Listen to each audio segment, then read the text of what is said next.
Jadi, dua, telur. Ayo, lari yang kencang. Teman, kali ini kami bermain tutup bambu. Permainan seru ini sebenarnya cukup mudah kok. Cara bermainnya, tim harus menutup lubang-lubang pada bambu dengan menggunakan tangan dan mengisinya dengan air. Setelah bambu terisi dengan air, kita harus menjaga air di dalam bambu supaya tidak tumpah atau bocor. Kemudian baru pindahkan air ke wadah masing-masing tim. Agar lebih susah, ada halang rintang yang harus dilewati terlebih dahulu. Jadi, permainan ini mengajarkan kita kekompakan dan kecepatan di dalam tim. Meski panas siang-siang begini, tapi tetap segar karena main air. Hehehe. Oh iya, pada masing-masing tempat penampungan airnya berisi bola pingpong yang akan terjatuh ketika air penuh.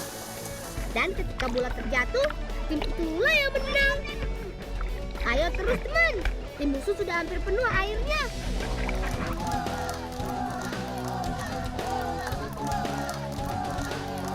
Dan hore! Bolanya jatuh, tandanya kita menang. Menang dan kalah itu hal biasa dalam permainan. Yang penting kita tetap berteman. Hehehe.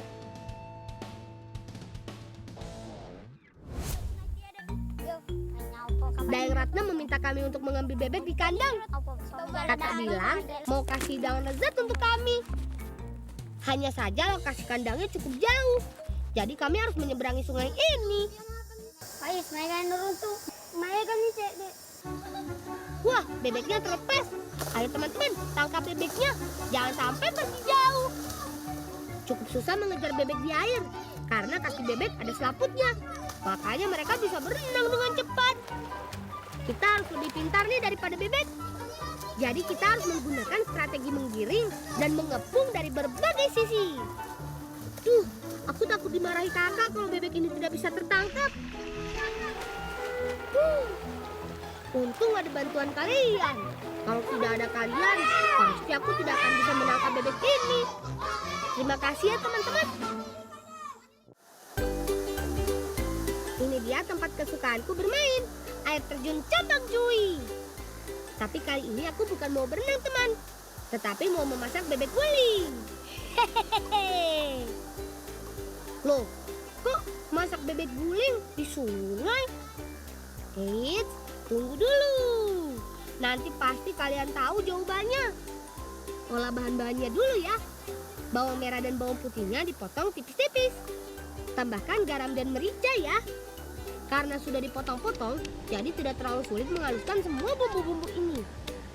Terus ulek sampai halus teman.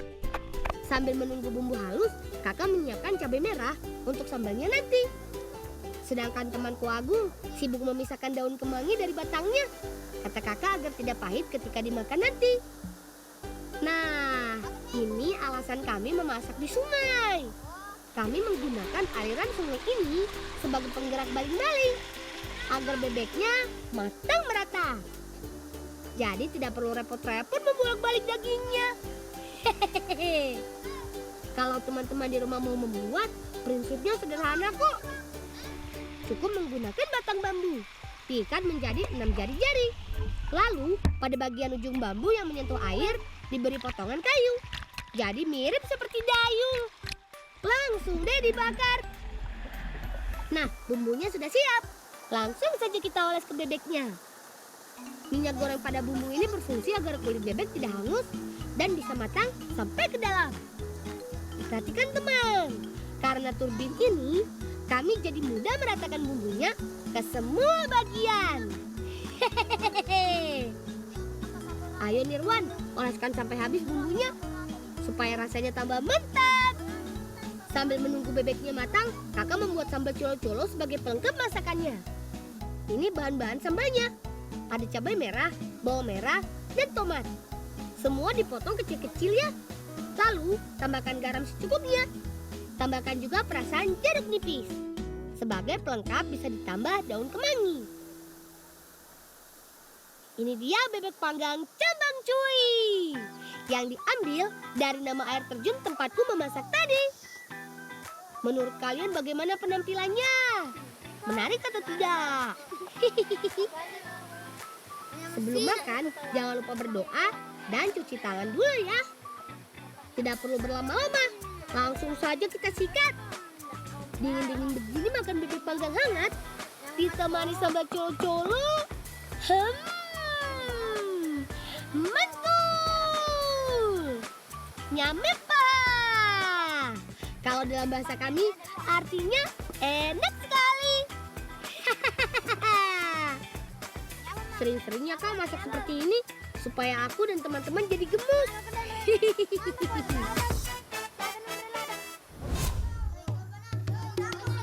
Kakak meminta bantuan kami untuk mencari kulit kayu lica-lica yang akan digunakan untuk campuran bedak dingin buatan sendiri. Nah, kulit kayu sudah dapat nih.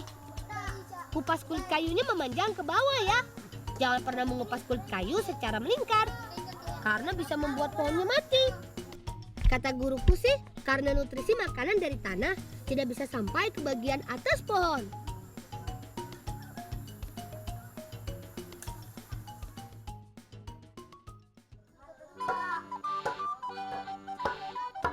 Ini cara membuat bedak dingin. Pertama, hilangkan bagian kulit ari kayu lica-licanya.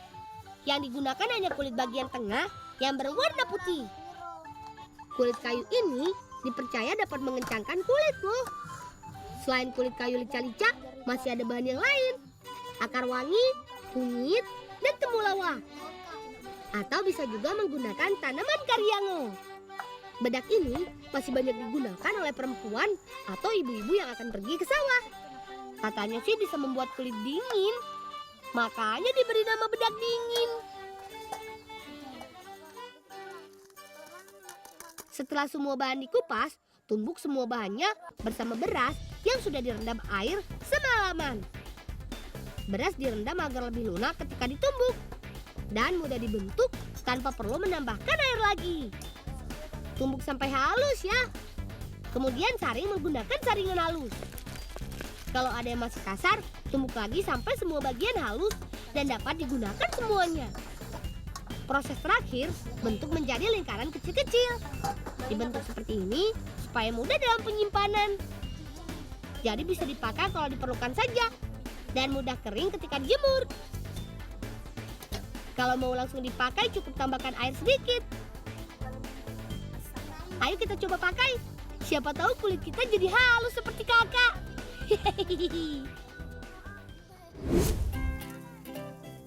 Setelah memakai bedak dingin, saatnya membantu Daeng memanen padi. Kebetulan semua padi di sawahku sedang panen. Jadi kewajiban kami selain belajar, juga membantu orang tua. Ternyata bedak dingin ini ampuh juga menahan panas matahari. Kulit wajah dan tangan yang aku oleskan bedak tidak terasa panas sekali. Kalau begini bekerja seharian juga tidak bikin kulit gosong.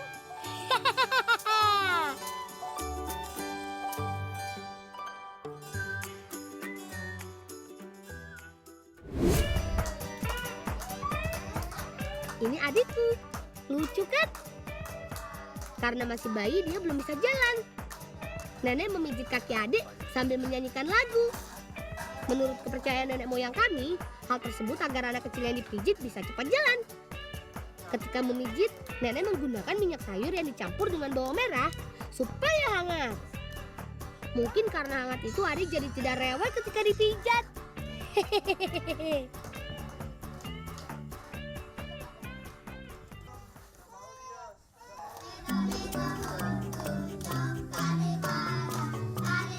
Ini dia alat yang digunakan untuk membantu adik berjalan. Alatnya cukup sederhana, hanya bambu yang berbentuk huruf L terbalik dan dipasang di tiang kayu. Walaupun sederhana, alat seperti ini banyak digunakan untuk latihan berjalan ayah ibuku ketika masih kecil. Hehehe. Tuh, adikku aja senang memakai alat ini. Oh iya, kalau teman-teman di rumah mau membuat alat seperti ini, tetap harus dengan pendampingan orang yang lebih tua ya.